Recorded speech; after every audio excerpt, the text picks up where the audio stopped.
The Galactic Council chamber fell silent as Ambassador Vexthal's tentacles writhed in barely contained fury. The holographic display showed Earth's response to their ultimatum, and it was not what any of the assembled species had expected. "They mock us," hissed the Zephyrian representative, her crystalline form crackling with indignation.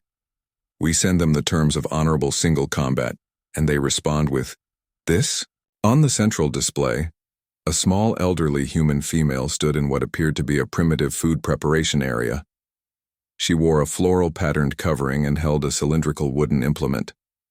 Her gray hair was pulled back in a neat arrangement, and she smiled pleasantly at the recording device. "Hello, dears," the human said in a voice that carried the warmth of countless meals shared and stories told.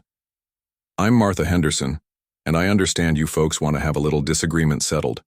Well, I've been settling disagreements in this family for 73 years, so I suppose I can help you out too." Supreme Commander Krextar, the Thalorian Empire's greatest warrior, studied the image with his 4 eyes. Standing 3 meters tall with razor-sharp claws and hide thick enough to deflect plasma bolts, he had never known defeat in 10,000 battles across 50 star systems. His mandibles clicked in confusion. "This is their champion," he rumbled, his voice like grinding stone. "Their species' greatest warrior." Ambassador Vexthal's translator crackled to life with the official human response. "Martha Henderson, age 89, grandmother of 12, great-grandmother of 37, occupation, retired teacher, part-time baker, full-time keeper of the peace. Notable achievements: raised 6 children through the teenage years without losing her sanity, managed the Henderson family Thanksgiving dinners for 46 consecutive years without a single fight breaking out, and makes the best apple pie in 3 counties. The silence stretched for a full minute before the Arctinian delegate's mechanical voice broke it. Perhaps we misunderstood their response. Surely this is some form of human humor? No, came the calm voice of Dr. Sarah Chen, Earth's xenocultural liaison, through the communication array. Grandma Martha is absolutely serious. She volunteered when she heard about your challenge. On Thaler Prime, in the crystalline combat dome that had hosted the most legendary battles in galactic history, 2 figures faced each other across the arena. Supreme Commander Krextar performed his traditional pre-battle ritual, his massive form moving through ancient combat forms that had been perfected over millennia. Each movement was precise, deadly, a testament to a lifetime dedicated to the art of war. On the opposite side, Martha Henderson set down a wicker basket and began removing items with the methodical precision of someone who had packed 10,000 school lunches. She placed a checkered cloth on a small folding table, arranged several containers with practiced efficiency, and tested the weight of her rolling pin with a few experimental swings. "Now then," she called across the arena, her voice carrying easily in the vast space. "Before we get started with all this nonsense, would you like some cookies? I made snickerdoodles fresh this morning." Krextar's confusion deepened. In all his battles, no opponent had ever offered him confections. What manner of psychological warfare is this?" "Oh, honey, it's not warfare at all," Martha replied, walking toward him with a plate extended. "It's just good manners. My mother always said you can't have a proper conversation on an empty stomach." The Supreme Commander's tactical analysis systems ran 1,000 combat scenarios, but none of them had prepared him for this. The small human showed no fear, no aggressive posturing, no sign that she understood the gravity of the situation. She simply stood there, offering cookies, her expression one of mild concern for his well-being. "You are not afraid?" he asked, genuinely puzzled. Martha's laugh was like wind chimes in a gentle breeze. "Afraid? Oh, sweetheart, I raised 6 children and taught middle school for 40 years.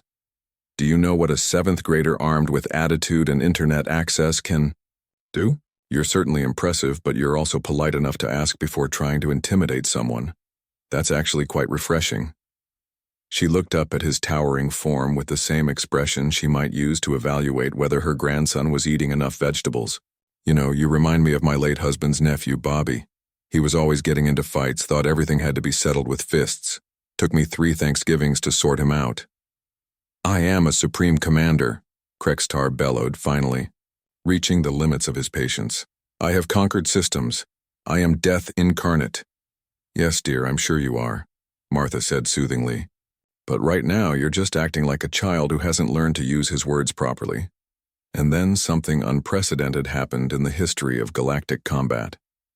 Martha Henderson walked right up to the most feared warrior in 3 sectors of space, reached up with her free hand and gently patted his arm in the same way she had comforted countless scraped knees and hurt feelings. Now then, she said firmly, let's talk about what's really bothering you.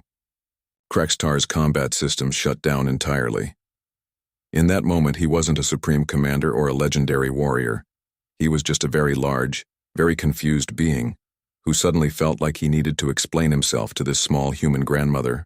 Your species, he said slowly.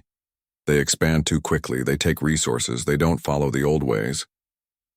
Ah, Martha nodded knowingly. You're worried about your people, that's natural. Change is scary, especially when you're responsible for others. She guided him to sit on a convenient piece of arena equipment, ignoring the fact that his claws could have carved her in half. But fighting isn't going to solve anything except making everyone more upset. What followed was perhaps the most unusual negotiation in galactic history.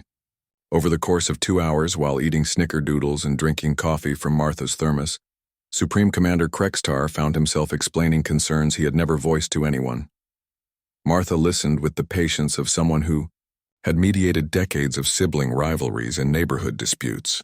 By the time they shook hands, Martha insisted, they had established a framework for shared resource development, cultural exchange programs, and a galactic council specifically designed to address expansion concerns before they led to conflict.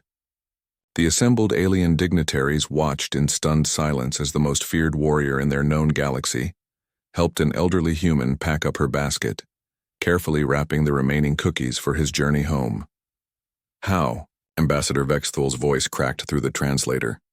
Dr. Chen's response came with barely contained laughter. You sent your fiercest champion. We sent someone with 73 years of experience dealing with people who forgot to use their inside voices. There was never really any contest. As Martha Henderson waved goodbye to her new friend and headed home to start dinner, the galaxy learned its first important lesson about humanity. They didn't always need to send their strongest. Sometimes they just needed to send their wisest.